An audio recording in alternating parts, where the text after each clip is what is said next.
Welcome back to my channel. Kung bago ka lang sa channel ko, click mo naman yung subscribe button, notification bell, and select all para ma-update ka sa mga latest uploads ko. So, for today's video, I will teach you how to use letter frames in Canva. So, techies, without further ado, let's start. So, we're here in our Canva dashboard. So, ang first step, I have my model photo. And then, second, I need to remove the background. So, sa mga bago lang sa channel ko, I will post the link on the description box para dun sa tutorial ko regarding sa pag-remove ng background para pwede nyo pong mapanood after this tutorial. So, ito na siya guys, pag ala na siyang background. The next step, naglagay ako ng new background. So, from photos, so doon siya galing or doon sa mga pre-stock photos, tulad ng tinuro ko sa inyo before, dito sa more.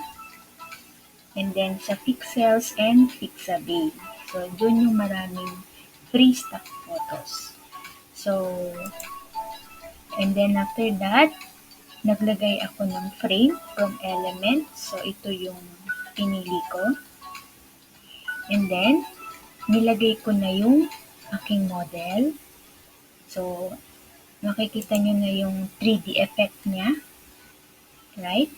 And then, next procedure is maglagay na po tayo ng letter frames. So, balik tayo sa elements. And then, under elements ay frames. And then, click lang natin yung see all. And then, scroll down para makita natin yung mga letters.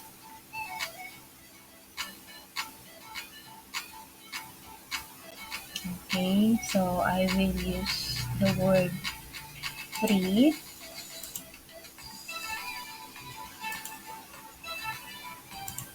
Ayan. And then, lock ko lang siya guys para hindi siya ma-disturb. So, ayun, nakalak na siya. And then, adjust ko lang yung size ng letters. Kasi masyado siyang malaki, hindi siya kasya sa ating frame. Okay, and then, arrange ko na siya.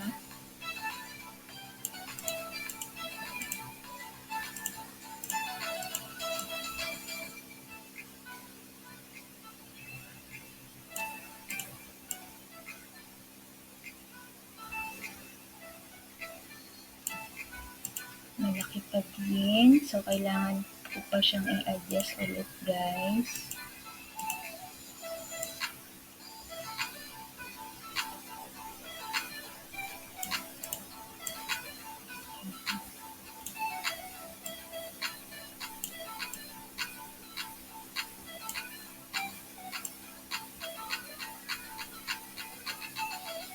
Ayan.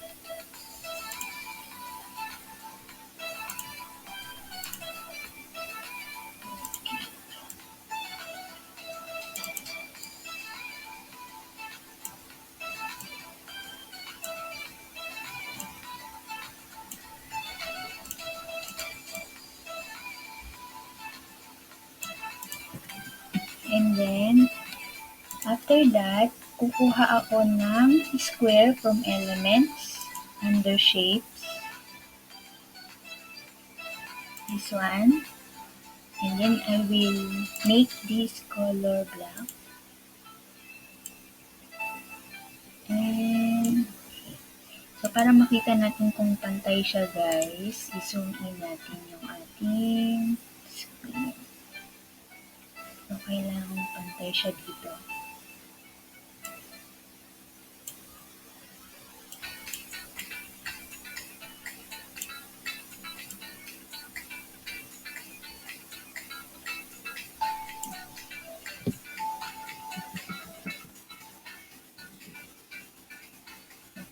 So, rotate lang natin to guys.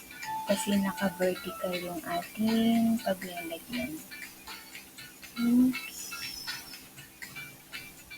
90 degrees. And then adjust. Okay. Copy ko lang siya para sa next. So, para siya dyan. And then ito, para siya dito. Make sure na pantay sila guys. So, ayan.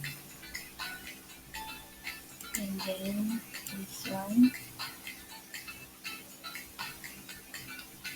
So, yung effect na gagawin natin is parang nakaano siya, nakapasok yung mga letters sa frame.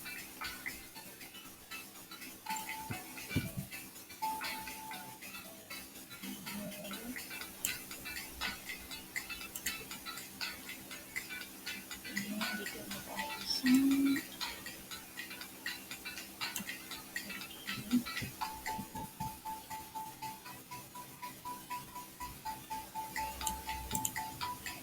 Then after that, pwede na natin lagyan ng color yung mga frame. So, click lang natin each letter and then from here, so yung color sa upper left corner and then select lang natin yung color na gusto natin.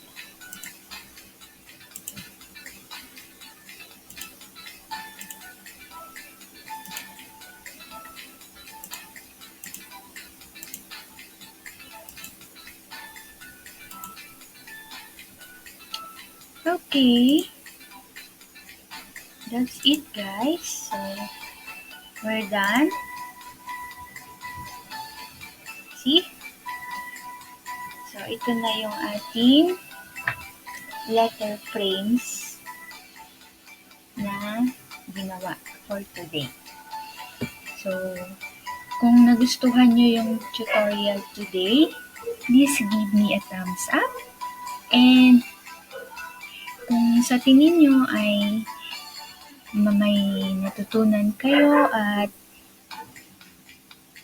may mga kakilala kayo na interesado, paki-share nyo na lang din sa kanila para makatulong naman tayo. So,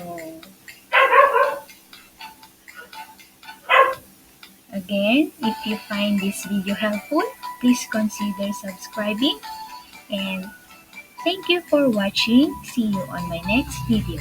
God bless everyone.